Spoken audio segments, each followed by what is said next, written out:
ബെൽജിയത്തിലെ Flemish മേഖലയിലെ west Flanders പ്രവിശ്യയുടെ തലസ്ഥാനവും ഏറ്റവും വലിയ നഗരവുമാണ് ബ്രൂഷ്. രാജ്യത്തിന്റെ വടക്കു പടിഞ്ഞാറ് ഭാഗത്തായാണ് ഇത് സ്ഥിതി ചെയ്യുന്നത്. മാത്രമല്ല, രാജ്യത്തെ ഏറ്റവും ജനസംഖ്യയുള്ള 6ാമത്തെ നഗരം കൂടിയാണിത്. ആംസ്റ്റർഡാം, സെന്റ് പീറ്റേഴ്സ്ബർഗ് തുടങ്ങിയ കനാലധിഷ്ഠിത വടക്കൻ നഗരങ്ങൾക്കൊപ്പം ഇത് വടക്കിന്റെ വെനീസ് എന്ന പേരിലും അറിയപ്പെടുന്നു.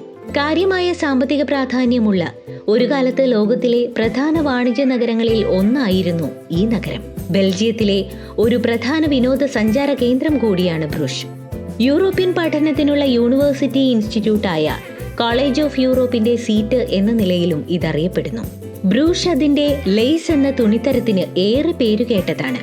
ബ്രൂഷിന്റെ ചരിത്ര കേന്ദ്രം 2000 മുതൽ യുനെസ്കോയുടെ ലോക പൈതൃക കേന്ദ്രമാണ്. ഇവിടെ നിരവധി മ്യൂസിയങ്ങളുണ്ട്.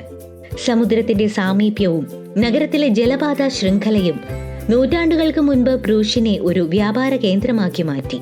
ബ്രൂഷിന്റെ പ്രധാന ആകർഷണം എന്ന് പറയുന്നത് ഫ്ലെമിഷ് സംസ്കാരവും പൗരാണികതയുമാണ്. ചർച്ച് ഓഫ് അവർ ലേഡി ബ്രൂഷിലെ ഏറ്റവും ഉയരം കൂടിയ കെട്ടിടമാണ്. ഇഷ്ടികയിൽ നിർമ്മിച്ച ഈ കെട്ടിടത്തിൽ ധാരാളം പെയിന്റിങ്ങുകളും ശില്പങ്ങളും ചിത്രപ്പണിയോട് കൂടിയ ചില്ലുജാലകങ്ങളും അലങ്കരിച്ച ശവക്കല്ലറകളും കാണാൻ സാധിക്കും.